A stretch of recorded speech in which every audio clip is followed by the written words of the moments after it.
जय हिंद, जय भारत, वंदे मातरम। मैं रविंद्र फौजी। साथियों, आज कुछ 4-5 बंदों ने बैठकर एक कॉल किया मेरे पास और उन्होंने अपनी एक समस्या बताई। तो उस समस्या को लेकर मैं ये वीडियो बना रहा हूँ और उनकी समस्या सुनकर मेरे को एक डायलॉग याद आ गया फेमस है कि घोड़ों को मिली ना घास और गधे खा रही चमनप्रास।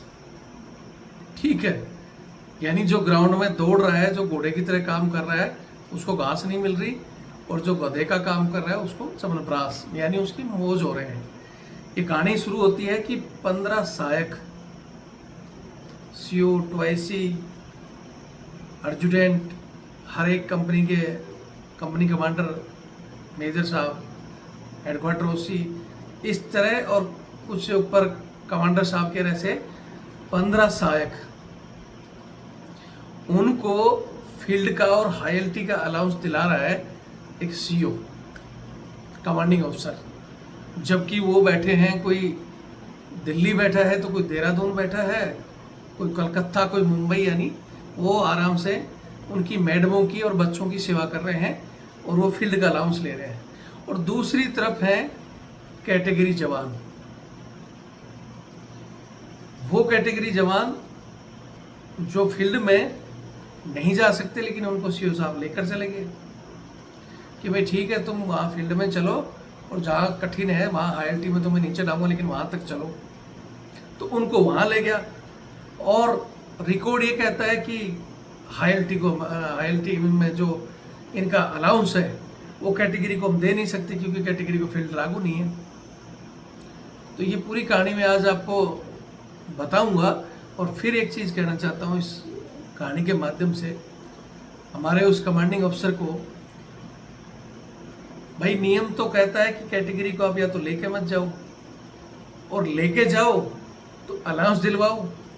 जब तुम वहाँ अपने उन 15 बंदों को अलाउंस दिला सकते हो जिन्होंने फील्ड की शक्ल ही नहीं देखी, तो फिर आपकी कलम में ताकत यहाँ क्यों नहीं आ रही है? एक तरफ तो आपके जो खास कड़छे चमचे होते हैं ना, वो बोलते हैं कि ये तो माई बाप है यूनिट का, इसकी कलम में बहुत ज़्यादा ताकत है, जो लिख देगा उसको कोई काट नहीं सकता। तो फिर यहाँ आपकी कलम की स्याही कैसे सूख जाती है? ठीक है, इस विषय में हालांकि मैंने कहा कि भाई उनके एसएम साहब और हेड साहब का नंबर देना। एसएम साहब का तो खास रोल नहीं है। हेड साहब कहते हैं कि साहब अलाउंस नहीं दिला सकते क्योंकि ये फील्ड है, और रही बात फील्ड में लेके आने की, तो सीओ साहब जवाब दे।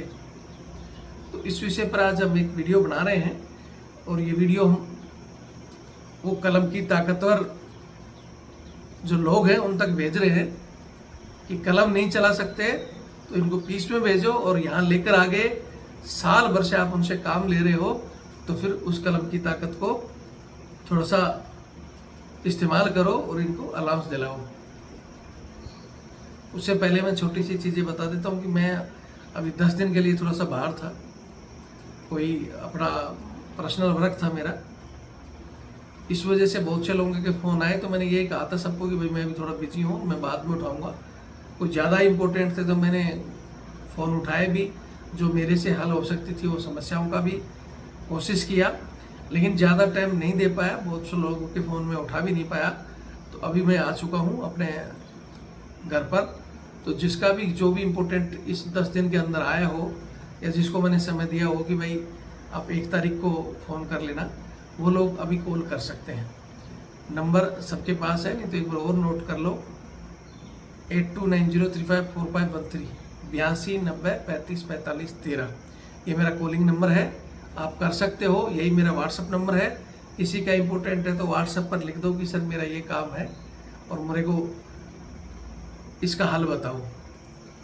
लिखना भी है, कॉल भी करना है, नहीं तो व्हाट्सएप कॉल करके छोड़ना है ताकि हम देख सकें। हम एक बार नहीं ठाते तो दोबारा कर लो। ऐसा कोई मैं बड़ा आदमी नहीं हूँ कि कोई कॉल करेगा और मेरे को कोई परेशानी होगी। हाँ, लेकिन ऐसा मत करो कि रात को, मैंने एक बंदे का कल भी आया मेरे पास, रात को तकरीबन 11:45 पर 4 कॉल आए।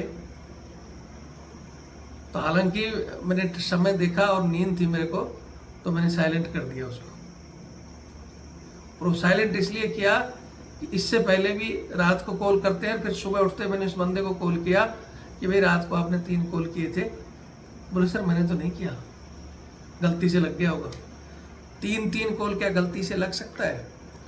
तो कई बार जब शाम को इशू डे होता है, मेरे को भी पता है कि जब आज इशू डे है और आज पी रखी है तो ये बताएगा और सुबह भूल जाएगा, तो वो काम मत करो। रात को बिल्कुल इम्पोर्टेंट और इमरजेंसी है तो कॉल करो, नहीं तो मैसेज करो। और जो मेरे से जुड़े हुए लोग उनको पता है, वो मैसेज और कॉल करते हैं। और से रात को भी समस्या आती है तो रात को 12 बजे भी हम उनका फ़ोन उठा लेते हैं, जिनके हमारे पास नंबर सेव है। हमारे से जुड़ना चाहते हो तो चैनल से जुड़कर रहो और इसी फ़ोन पर अपना नाम, गांव, नंबर कि मैं यहाँ से हूँ सर, मैं आपसे जुड़ा हुआ हूँ और मैं आपकी टीम का सदस्य हूँ। नंबर सेव होगा तो रात को 12 बजे भी उठा लेंगे। अननोन भी उठाता हूँ, लेकिन नहीं उठा पाता तो सुबह करता हूँ। तो फिर या तो बताओ कि हाँ कॉल था, नहीं सर मैं तो ऐसे नंबर सेव करने के लिए डायल कर दिया था 3 कॉल। इस तरह का नहीं करो, उससे क्या है कि इंपॉर्टेंट कॉल को भी फिर साइलेंट करके छोड़ना पड़ता है मेरे को। और ये 2-3 बार ऐसी चीज़ें हो चुकी, फिर उसमें बेचारा इमरजेंसी वाला भी छूट जाता है।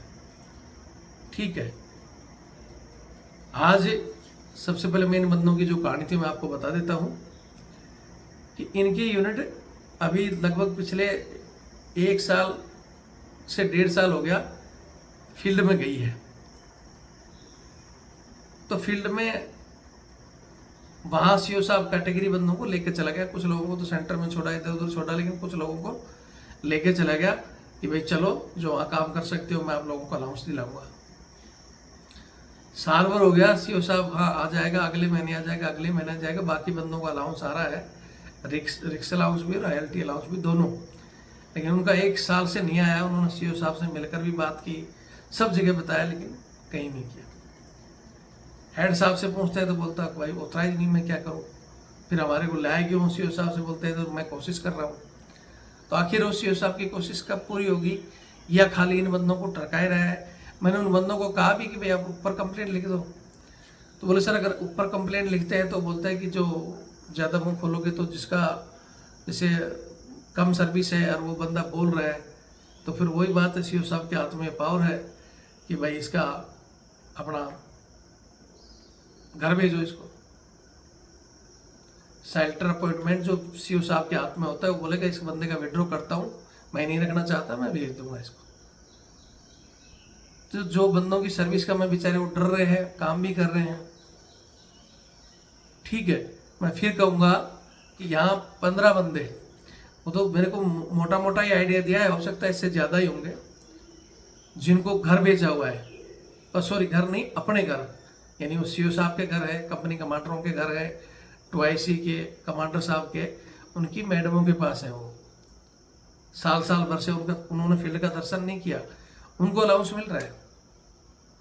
ठीक है, ऐसे में भी एक बार मैंने पहले भी एक वीडियो बनाया था, तो उसमें तो वो बंदा मतलब उसको ज़बरदस्ती सहायक भेजा था और उसने बोला कि सर मैंने लोन भी ले रखा है, मैं तो फिट हूँ, मेरे को यहाँ भेज दिया और अब मेरा लोन की किस्तें पूरी नहीं हो रही। पहले तो मेरे को भेजा था कि तू जा वहाँ, तेरे को मैं अलाउंस दिला दूंगा, लेकिन वो थोड़ी सी जांच हुई, ऐसे वीडियो चले आते हैं तो उसका बंद हो गया।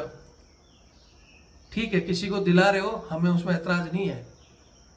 मैं ये भी नहीं कहता कि उनका कटे, क्योंकि वो वहाँ से भी हमारे को कॉल करते हैं। जैसे एक बंदा दिल्ली में बैठा बैठा मेरे को कॉल कर रहा था कि सर मेरे को भेजा तो इसलिए था, यहाँ मैं ड्राइवर भी हूँ और मैडम का दूध दाद लाना, सारा बच्चे छोड़ना, मतलब ड्राइवर और हेल्पर दोनों की ड्यूटी कर रहा हूँ। लेकिन मेरी यूनिट वहाँ हायल्टी में है और मेरे को जो अलाउंस मिलना था, क्योंकि मैंने लोन लिया तो मैंने सोचा 2 साल में मोटा मोटा कवर हो जाएगा, लेकिन अब मेरे को लेगे नहीं। शुरू में तो मेरे को कुछ दिन तो मिला, उसके बाद मेरा कट गया। मैंने सीओ साहब से पूछा तो बोला कर दूंगा, लेकिन अभी तक हुआ नहीं। उधर भी दुखी है वो, इधर ये दुखी है, तो ऐसी स्थिति क्यों पैदा हो रही है?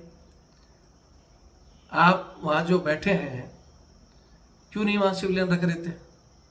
आप मात्र अपना कुछ पैसा बचाने के लिए आपको सहायक भी, एक नौकर भी आपको फौजी चाहिए। अगर वो 15 बंदे आप वहाँ रखते हैं तो हो सकता है कैटेगरी वालों को या तो आपको छोड़ देते।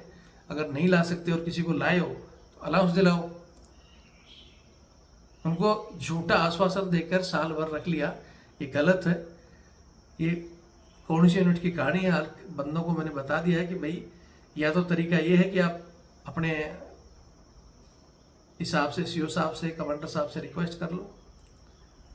नहीं मानते हैं तो फिर दूसरा स्थिति है कि जिससे फील्ड में काम जिससे लिया है और अलाउंस नहीं दिया तो बंदा फिर लास्ट में कोर्ट में भी जा सकता है। ठीक है, तो अभी सिर्फ मैं ये वीडियो उनके सीओ साहब तक भेजूंगा। मैंने उन बंदों से नंबर मांगा है, अब वो उनका मसला हल होता है कि नंबर देते हैं क्या होता है वो तो बाद की बात है, लेकिन ये कोई एक यूनिट की नहीं, बहुत सी जगह की कहानी है। और ये भी बताया बंदों ने कि उस ब्रिगेड में बाकी यूनिट में जो सीओ साहब है वो अलाउंस दिलवा रहे हैं। जो बंदा वहां पहुंच गया, जो बंदा काम कर रहा है उसको अलाउंस दिला रहे हैं। भाई एक तरफ तो आप हर जगह साइन लेते हो कि भाई हाँ आप यहाँ जा रहे हो तो साइन करो, कोई जिम्मेवारी होगी। जो बंदा कैटेगरी है और वो जिम्मेवारी लेता है कि मैं साइन करता हूँ सब, मैं चलूंगा फील्ड में और मेरी बीमारी की वजह से कोई दिक्कत आती है तो मेरी मतलब उसकी मेरी जो भी दिक्कत आएगी उसकी जिम्मेवार मैं खुद हूँ। तो ऐसा अगर कोई लिखित में देता है, लिखित में एफिडेविट लो और उसको ले जाओ अगर जाना चाह रहा है, फिर उसको काम ले रहे हो तो फिर उसको अलाउंस भी दिलाओ पूरा। जो तरीके तो बहुत हैं और कोई इनको पूछने वाला नहीं है। गवर्नमेंट का कोई ऐसा रूल नहीं है कि गवर्नमेंट इन पर दबाव डाल रही फलाना। बस ये वहां बैठे कल ने चिट्ठी लिख दी, इधर शेष ने लिख दी, साहब ये नियम है, ये कानून है, ऊपर सादेश आ गया और कहानी खत्म। बहुत से ऐसे अलाउंस, बहुत से ऐसे मूविंग अलाउंस और पता नहीं क्या क्या बैठे बैठे लोग ले रहे हैं, सबको पता है कलम से क्या क्या हो रहा है। तो जो भी आगे की चीजें मैं बता दूंगा। मैं चाहता हूँ कि उनके सीओ साहब तक पहुंचे और जिससे काम लिया जा रहा है वही बात है कि घोड़ों को मिली न घास और गधे खारी चमन प्रकाश, ये नहीं होना चाहिए। क्योंकि वीडियो देखिए और शेयर करें। जय हिंद, जय भारत, वंदे मातरम।